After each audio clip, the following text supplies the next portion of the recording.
రైతులకు పథకాలు సక్రమంగా అందేలా కృషి చేస్తా. Doctor B.R.. అంబేద్కర్ కోనసీమ జిల్లా కాట్రేనికోన మండలం సొసైటీ అభివృద్ధికి శక్తి వంచన లేకుండా కృషి చేస్తానని స్థానిక శాసనసభ్యులు దాట్ల సుబ్బరాజు అన్నారు. కాట్రేనికోన మండల పరిధిలోని Pallamkuru society chair person Manthena సూర్య భాస్కర రాజు, డైరెక్టర్ వాకపల్లి అప్పారావు, డైరెక్టర్ ఓలేటి ధనిష్టలను నియమించారు. ఈ కార్యక్రమానికి ముఖ్య అతిథిగా ప్రభుత్వ విప్ ముమ్మిడివరం శాసనసభ్యులు దాట్ల సుబ్బరాజు హాజరయ్యారు. ఈ సందర్భంగా ఆయన మాట్లాడుతూ నూతనంగా త్రిసభ్య కమిటీ సభ్యులు రైతులకు సొసైటీకి మధ్య వారధిగా ఉండి సకాలంలో ఎరువులు, పురుగు మందులు, వ్యవసాయ రుణాలు, ప్రభుత్వం నుండి వచ్చే రైతు సంక్షేమ పథకాలు వారికి అందేలా చూడాలన్నారు. త్రిసభ్య కమిటీకి శుభాకాంక్షలు తెలియజేశారు.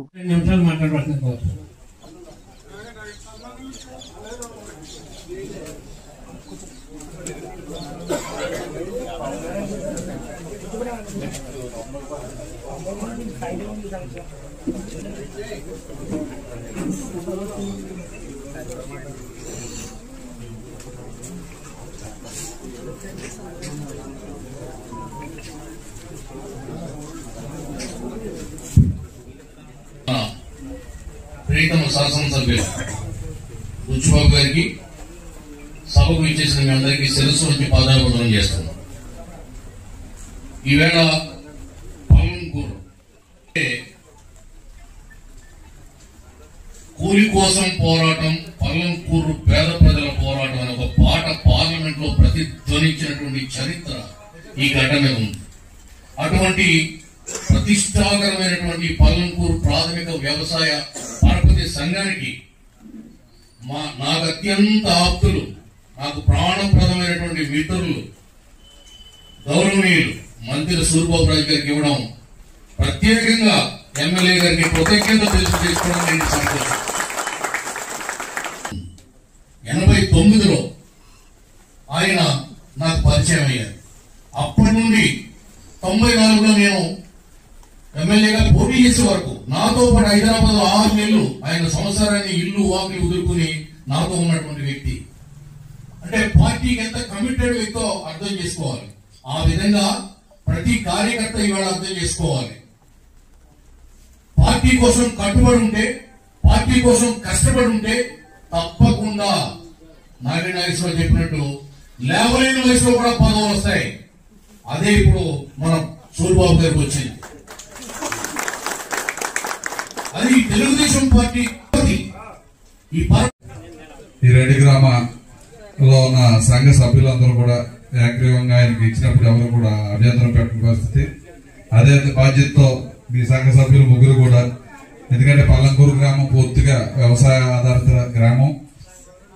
మీరు ఈ పల్లంకూరులో ఉన్న రైతులందరికీ కూడా అందుబాటులో ఉండి మరి అధ్యక్షులుగా చేసి మంచి పేరు తెచ్చుకున్నారు. దానికంటే ధీటుగా మీరు చేస్తారని చెప్పి మాకు నమ్మకం. తప్పకుండా ఈ సహకార సంఘానికి ఏ సహకారం కోరుతున్నా మీ ముందు అందుబాటులో ఉంటాం. దాన్ని మీరు రైతులకు అందుబాటు చేశారని చెప్పి తెలియజేసుకుంటూ, మరి ఈరోజు మన నియోజకవర్గంలో సుమారు 25 సహకార సంఘాలుంటే మరి కూటమి ధర్మాన్ని కాపాడుకుంటూ అన్ని కమ్యూనిటీని కవర్ చేసుకుంటూ ఒక పండుగ వాతావరణంలో ఈ ఛార్జీలందరికీ అప్పచెప్తున్నాం. అన్ని బ్యాంకులు కూడా మన మ్యాక్సిమం 1-2 తప్ప అన్ని కూడా సొసైటీలు లాభాల్లో ఉన్నాయి. ఎందుకంటే మన రైతాంగం ఒక క్రమశిక్షణ అయిన రైతాంగం మన నియోజకవర్గంలో ఉన్నారు కాబట్టి అన్ని సంఘాలు పెద్ద టర్న్ అవస్థ ఉన్నాయి కాబట్టి మరింత బలోపేతం చేస్తాం. మరి ప్రధానంగా మరి కూటమి ప్రభుత్వం వచ్చిన తర్వాత రైతులుగా పక్షపాతిగా మరి రైతాంగానికి ఆ రోజు ఎలక్షన్స్ ముందు అన్నదాత సుఖీభావ కార్యక్రమం 20,000 రూపాయలు ఇస్తాను హామీ ఇచ్చి మొదటి విడతగా మన 2వ తారీఖున మన నియోజకవర్గంలో ఉన్న 23,465 మంది రైతులకి సుమారు 16,43,00,000 రూపాయలు మీ ఖాతాల్లో జమ చేశాం.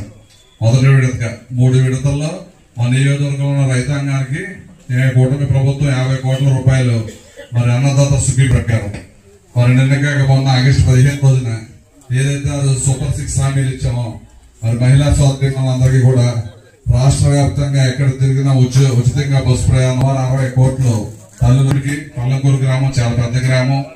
మరి మొదటి నుంచి కూడా ఇక్కడ ఒక సబ్ స్టేషన్ గురించి, అదేవిధంగా ఒక పిహెచ్సి గురించి 2014 నుంచి 19 కూడా మనం ప్రయత్నం చేశాం. మొన్నే ఈ కూటమి ప్రభుత్వం వచ్చిన వెంటనే మరి మన నియోజకవర్గంలో వరుస 2 సబ్ స్టేషన్లు ఇమీడియట్ గా శాంక్షన్ చేయించాం. ఒకటి ఈ పాలంకూరులో, రెండోది మట్టోడిపాలెంలో, మళ్ళీ మూడోది కూడా శాంక్షన్ చేయించాం 132 kV